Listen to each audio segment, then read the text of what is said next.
ગણેશગઢ ગામે ઇફકો દ્વારા ખેડૂતો માટે માર્ગદર્શન કાર્યક્રમ કરાયો। ભાવનગર ડિસ્ટ્રિક્ટ બેંકના ચેરમેન કેશુભાઈ નાકરાણીની અધ્યક્ષતામાં ગારિયાધાર તાલુકાના ગણેશગઢ ખાતે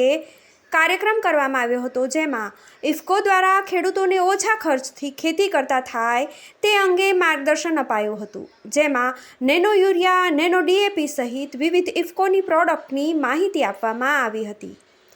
અને કઈ રીતે તેને વાપરવી તે સહિત અંગે માર્ગદર્શન આપવામાં આવ્યું હતું। તેમજ ગણેશગઢ સહકારી મંડળી સહિત દ્વારા ડ્રોનથી દવા છંટકાવ સહિત માટે ખેડૂતોને માર્ગદર્શન આપવામાં આવ્યું હતું, જેમાં કેશુભાઈ નાકરાણી સહિત ઇફકોના અધિકારીઓ, ખેડૂતો અને મંડળીના હોદ્દેદારો ઉપસ્થિત રહ્યા હતા અને ખેડૂતો માટે માર્ગદર્શન કાર્યક્રમ કરવામાં આવ્યો હતો। જી સાહેબ, શું કાર્યક્રમ રાખવામાં આવ્યો? આજે 11/7/2024 રોજ ગણેશગઢ સેવા સહકારી મંડળની સાધારણ સભા હતી અને ઇફકો દ્વારા ખેડૂતોને માર્ગદર્શન મળે।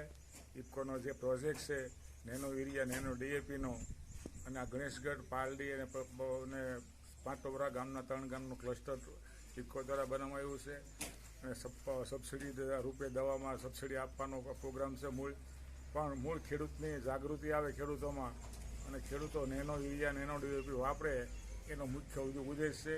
જેના કારણે ખેડૂતોને ઓછો ખેતી ખર્ચ લાગે, ઓછો મજૂરી ખર્ચ લાગે અને પાક વધારે ઉત્પન્ન થાય। આ મુખ્ય હેતુ ઇફકો દ્વારા દરેક ગામમાં અને દરેક સહકારી મંડળીમાં એનો પ્રોગ્રામ થતો હોય છે અને ઇફકોના અધિકારી ભાઈ ઝાલાભાઈ છે અને અમારા ઇફકોના આરજીબી કેતનભાઈ છે, તાલુકા સંઘના પ્રમુખ ભગત છે, અમારી સેવા સહકારી મંડળીના પ્રમુખ હસુભાઈ છે, મંત્રી રાકેશભાઈ, જીતુભાઈ મંત્રી, પાલડીના મંત્રી અને બધા જ સહકારી આગેવાનો, ઇફકોના કર્મચારીગણ અને બીડીસી બેંકના કર્મચારીઓ દ્વારા આ ગણેશગઢ ગામમાં પાયલોટ પ્રોજેક્ટનું આજે ડ્રોન દ્વારા એનું ઉદ્ઘાટન કર્યું છે કે ડ્રોનથી દવા છાંટવામાં ખેડૂતને કેટલું સરળતા પડે છે એની માટેનો મુખ્ય કાર્યક્રમ હતો। આજ રોજ 11/7/2024 રોજ ઇફકો દ્વારા ગણેશગઢ મુકામે nano cluster village model project છે એનું ઉદ્ઘાટન કરવામાં આવ્યું હતું। આ પ્રોજેક્ટની અંદર ખેડૂતોને જમીન, પાણી અને હવાનું પ્રદૂષણ કેવી રીતે અટકે, જમીનની ફળદ્રુપતા કેવી રીતે જાળવી શકાય અને રાસાયણિક ખાતરનો વપરાશ ઘટાડી નેનો ફર્ટિલાઇઝર વિશે માર્ગદર્શન, નેનો ફર્ટિલાઇઝરના વપરાશ, નેનો ફર્ટિલાઇઝરના ફાયદા વિશે વાત કરવામાં આવી અને આ પ્રોજેક્ટની અંદર ખેડૂતોને નેનો યુરિયા, નેનો ડીએપી અને સાગરિકાની અંદર 25% સબસિડી આપવામાં આવી, જેથી કરીને ખેડૂતો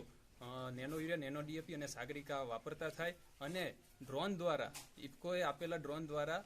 જે છંટકાવ કરવામાં આવશે એની અંદર પર એકર 100 રૂપિયાનો પણ ઇફકો દ્વારા સહાય પૂરી પાડવામાં આવશે। તો એનો મુખ્ય ઉદ્દેશ ખેડૂતોની અંદર પ્રોત્સાહન વધે,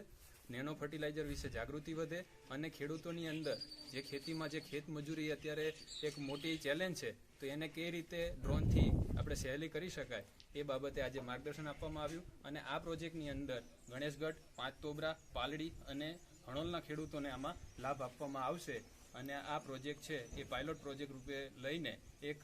ખેડૂતોને નવું દિશામાં ટેકનોલોજી અપનાવી કેવી રીતે ખેતીમાં ઉત્પાદન વધી શકાય એના માટે આજે માર્ગદર્શન આપવામાં આવ્યું।